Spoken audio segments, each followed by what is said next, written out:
معلومات نگی چې اخر خاتمه انسان باید څنګه مجاهد خپل اخر خاتمه باندې نظر راچوي د شي دنه کې چې لکه اسما په غاړه کې کلاشینکوف ده راکټ ده پیکار او غیره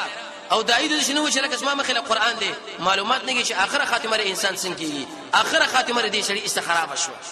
حدیث کې رسول الله فرمایي د دې دین حفاظت کې اگر کې فاجر انسان باندې ولې نه چې کله سلف صالحین دې حدیث را نو به شړل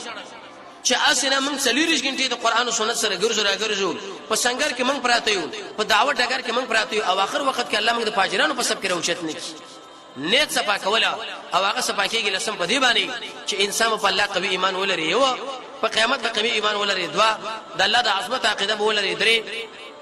د خلکو د مدح زمله به متاثر کېږي نه څلوره اق اسباب استعمال کې چې عمل په قبليږي 15 د عمل نور سره جړېږي چې الله را رد نه کې شپګما د رب العالمین سره محبت ساته ومه او د قشان د قران کریم سره مطالعه کوي کینه او سره اتمه او عمل کوي پټ نهمه مجاهده کوي الا سما یو لسما دعاء د الله نه غواړه او دولسم په ارش کې عمل کوي